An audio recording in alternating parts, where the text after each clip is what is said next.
Hey guys, it's Marie from Asian Boss.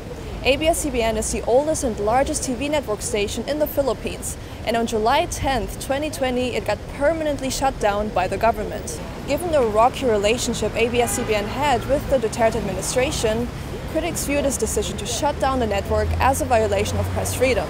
So our Asian Boss correspondent hit the streets of Manila to talk to both protesters and supporters of the decision to find out why this happened and how ordinary Filipino citizens feel about it. Let's see what they have to say.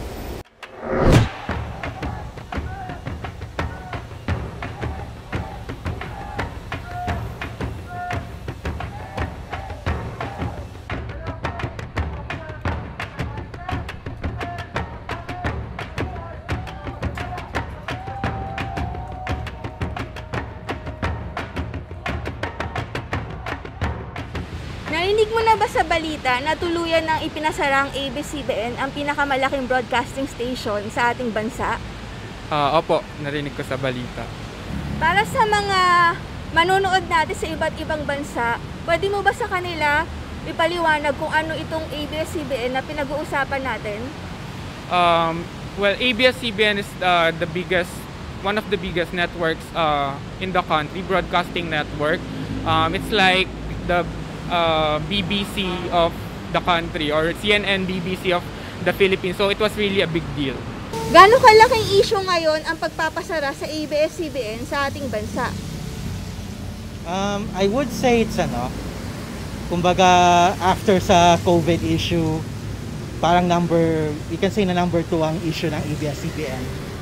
It's a very big issue because in the first place, it deprived more than 11,000 workers of their jobs. It will also deprive the Filipino people of the information and the entertainment that TV station brings. No?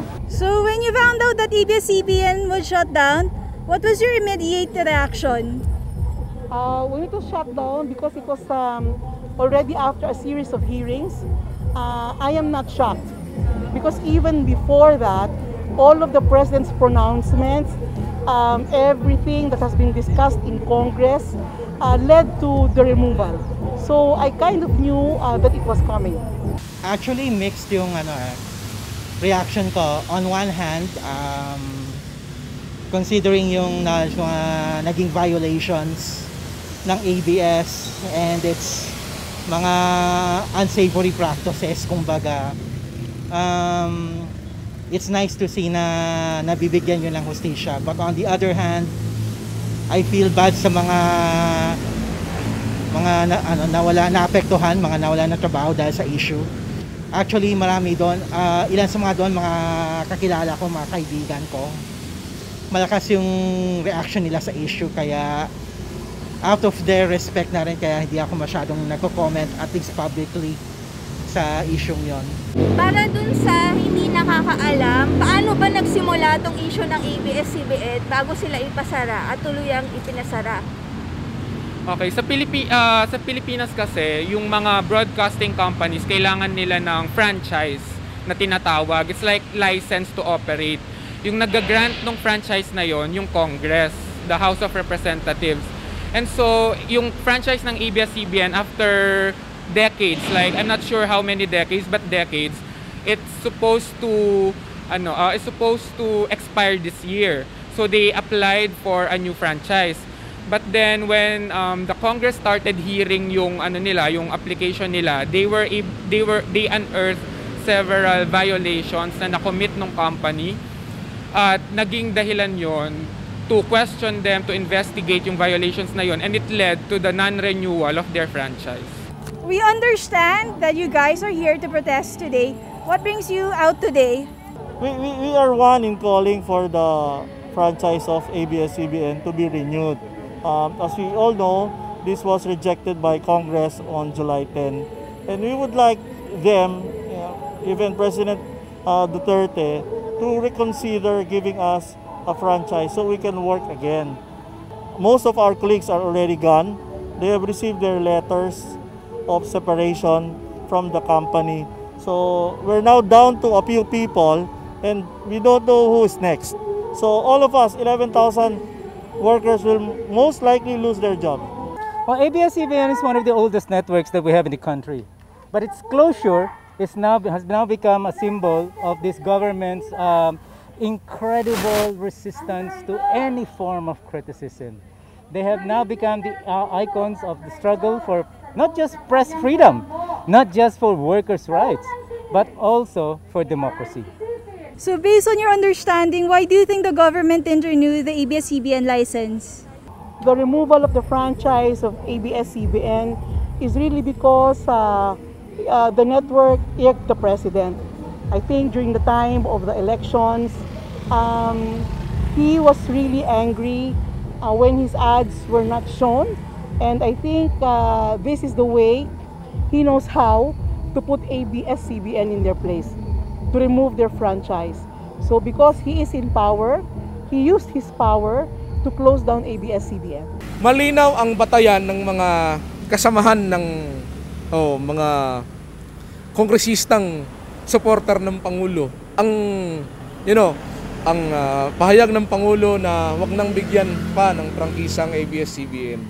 So sa puntong iyon, malinaw na iyon ang talagang siyang pinakadahilan kung bakit hindi naibigay o hindi naibalik ang prangkisa ng ABS-CBN. Ano naman ang masasabi mo dun sa iba na nagsasabi na may personal vendetta daw ang ating Pangulo kaya ipinasara nila ang ABS-CBN at hindi ito issue ng violation nila? Well, sabihin natin marami siyang nasasambit na mga shocking, medyo some na kumbaga hindi ka nais. Pero at the end of the day, kumbaga he knows the law. Kumbaga kaya kahit ano pang niya, hindi rin siya makakano kung hindi sa batas. And it just so happens na may mga batas mga pandutungan na nalabag ang ABS-CBN. Sinusuportahan mo ba ang desisyon ng ating gobyerno na ipasara ang ABS-CBN? I would say I support it. Madaming, yun nga, during the Congress investigation, madaming mga violations yung ABS-CBN na ilabas or na inimbestigahan, like yung tax avoidance scheme nila, like they were able to evade paying billions of taxes according to the investigations. Yung mga violations na yun, like yung taxes, kailangan natin ngayon yun in terms, lalo na ngayon na may pandemic, yung billions of money na yun, we need that money to fund our social welfare para sa mga tao, yung mga programa natin sa mga tao. Kaso yun nga, hindi binabayaran. So, that led to the government not renewing the franchise.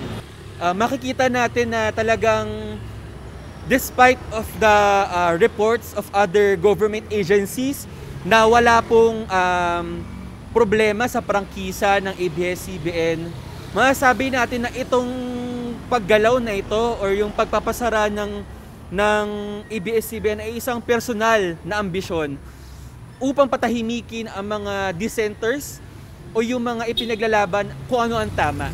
Kaya makikita natin na yung mga atake sa ABS-CBN ay sobrang personal dahil kung pagbabasahin po natin ang batas, ang batas, ang kanilang franchise, ang kanilang buwis, wala pong ibang problema doon dahil nanggaling na mismo sa kanila sa DOJ, BIR at sa iba pang mga institusyon na wala talaga silang problema or violate na rules. It's just that it's really an attack to the media.